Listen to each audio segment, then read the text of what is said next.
తెలంగాణలో కాంగ్రెస్ ప్రభుత్వం ఏర్పడిన తర్వాత మాజీ డీఎస్పీ నళిని గురించి జరిగినంత చర్చ మరెవరి గురించి జరగలేదు. కాంగ్రెస్ అలా అధికారంలోకి వచ్చిందో లేదో ఇలా నళిని గురించి చర్చ మొదలైంది. నళినికి ఉద్యోగం కల్పించే అవకాశాలను చూడాలని ముఖ్యమంత్రి రేవంత్ రెడ్డి స్వయంగా ఆదేశించిన తర్వాత ఈ చర్చ మరింత పెరిగింది. సీఎం అసెంబ్లీలో సైతం దీనిపై మాట్లాడారు. అయితే సీఎం ఇచ్చిన అవకాశాన్ని నళిని ఓ ఫేస్బుక్ పోస్ట్తో సున్నితంగా తిరస్కరించారు. అసలు ఎవరి నళిని? తెలంగాణ కోసం ఆమె ఏం చేశారు? సీఎం రేవంత్ కు నళిని చేసిన విజ్ఞప్తి ఏంటి? 2 రోజుల క్రితం పోలీసు శాఖలో జరిగిన సమీక్షలో సీఎం రేవంత్ రెడ్డి నళిని ఉద్యోగంపై స్పష్టమైన ఆదేశాలిచ్చారు. నళినికి మళ్లీ ఉద్యోగం ఇవ్వడంలో ఇబ్బంది ఏమిటని ప్రశ్నించారు. ఆమె రాజీనామా చేసిన డీఎస్పీ ఉద్యోగం ఇవ్వడానికి అవకాశం లేకపోతే అదే హోదాలో ఏదైనా ప్రభుత్వ శాఖలో ఉద్యోగం ఇవ్వాలని సీఎం ఆదేశించినట్టు ముఖ్యమంత్రి కార్యాలయం తెలిపింది.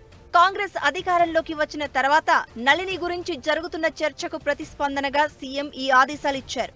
అంతేకాదు, అసెంబ్లీలో సైతం సీఎం రేవంత్ రెడ్డి నళిని గురించి మాట్లాడారు.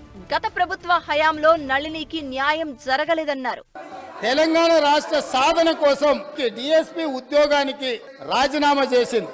ఆ నళినికి తెలంగాణ రాష్ట్రం వచ్చిన తర్వాత పిలిచి ఈ రాష్ట్రం కోసం తెలంగాణ సాధన కోసం గ్రూప్ 1 అధికారిగా ఉండి నీ డీఎస్పీ ఉద్యోగాన్ని రాజీనామా చేసినావు.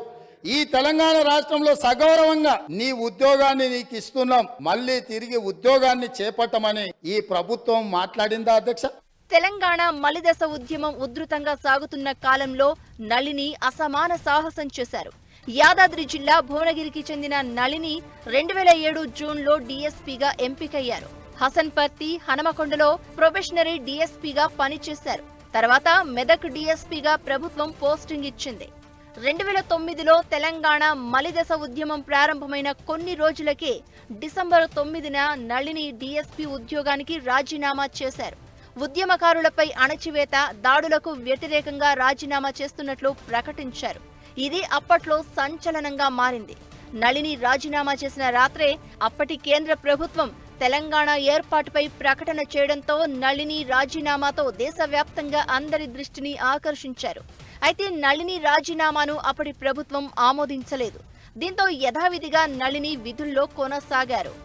అయితే తెలంగాణ ఏర్పాటు ప్రక్రియ ఆలస్యం కావడంతో 2011 నవంబర్లో మరోసారి రాజీనామా చేశారు నళిని.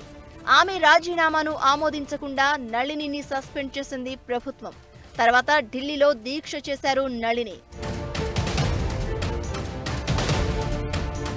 2012లో పరకాల ఉప ఎన్నికలో పోటీ చేసి ఓడిపోయారు. అనంతరం బీజేపీలో చేరారు. తెలంగాణ ఏర్పాటుకు ముందు హాట్ టాపిక్ గా ఉన్న నళిని పేరు 2014లో ప్రత్యేక రాష్ట్రం ఏర్పాటు తర్వాత మాత్రం ఎక్కడా వినిపించలేదు.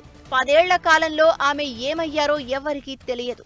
ఎన్నికల్లో కాంగ్రెస్ గెలిచి అధికారంలోకి వచ్చిన తర్వాత నళిని గురించి సోషల్ మీడియాలో ప్రచారం ప్రారంభమైంది. నళినిని తిరిగి విధుల్లోకి తీసుకోవాలన్న డిమాండ్ ఊపందుకుంది. దీనిపై సీఎం రేవంత్ రెడ్డి స్పందించకముందే నళిని ఫేస్బుక్ లో పోస్ట్ చేశారు.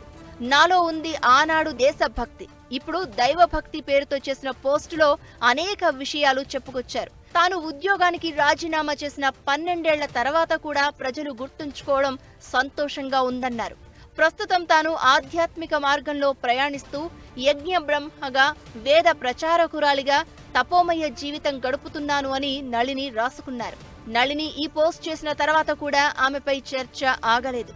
కాంగ్రెస్ ప్రభుత్వం ఆమెను గుర్తించాలని, తగిన న్యాయం చేయాలని సోషల్ మీడియాలో పెద్ద ఎత్తున డిమాండ్లు వినిపించాయి.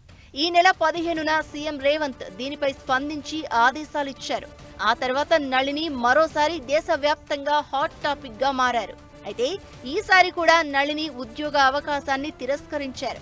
ఫేస్బుక్ ద్వారానే తన మనసులో మాట వెల్లడించారు.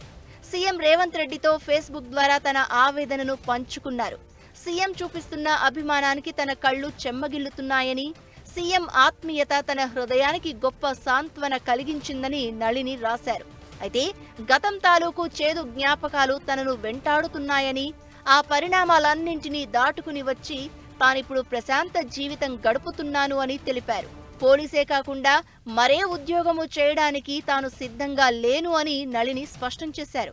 ఉద్యోగంలో నిర్వహించిన పాత్ర, రాజీనామా తనను ప్రజలకు దగ్గర చేసిందని, కానీ బంధుమిత్ర పరివారం మాత్రం అందరూ తనను వెలివేశారని నళిని ఆవేదన వ్యక్తం చేశారు.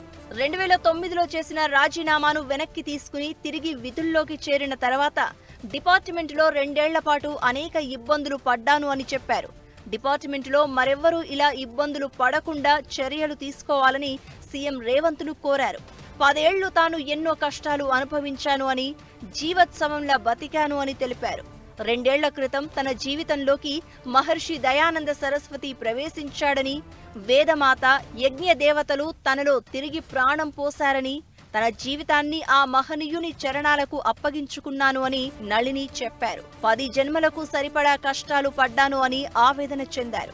వేద ప్రచారకురాలిగా, వైదిక యజ్ఞ బ్రహ్మగా సనాతన ధర్మాన్ని ప్రచారం చేయడమే తన ముందున్న కర్తవ్యమన్నారు. పరమేశ్వరుడు తనను న్యాయ దర్శనం నుంచి తత్వశాస్త్రం వైపు నడిపించారు అన్నారు. తనకు న్యాయం చేయాలి అనుకుంటే ధర్మ ప్రచారానికి ఉపయోగపడేలా ఏదైనా సాయం చేయాలని సీఎంను కోరారు. సీఎంను నేరుగా కలిసి కృతజ్ఞతలు చెప్పాలని ఉన్నా తన వ్యక్తిగత పనుల కారణంగా కలవలేకపోతున్నాను అని వివరణ ఇచ్చారు నళిని.